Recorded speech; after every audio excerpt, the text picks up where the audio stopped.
I am the Tofu Golem. Please enjoy the video. In this video, I will explain how to connect a Swift music system.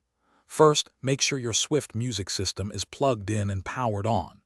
You'll want to put it into Bluetooth pairing mode, which usually involves pressing a dedicated button or navigating a menu.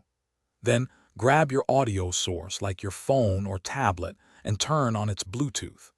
Keep your device close within about 3 feet to ensure a smooth initial connection. This first step is crucial for a successful setup.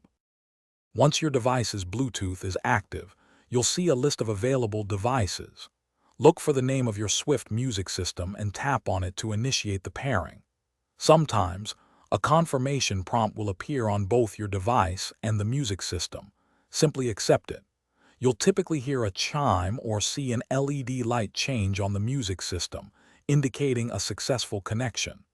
This usually takes just a few seconds, so be patient.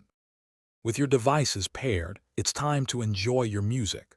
Open any music app on your phone or tablet and start playing your favorite tunes. Remember to adjust the volume on both your source device and the Swift music system to find the perfect listening level. If you encounter any issues, like no sound, simply double-check that the Bluetooth connection is still active and that neither device is muted. A quick repairing often resolves minor glitches. Good news!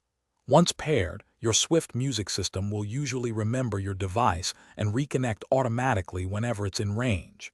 For the best audio experience, try to keep your audio source within about 33 feet of the music system to maintain a strong, stable signal. When you're done listening, you can easily disconnect through your device's Bluetooth settings.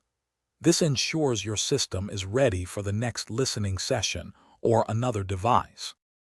Thanks for watching. Consider subscribing if we helped you today.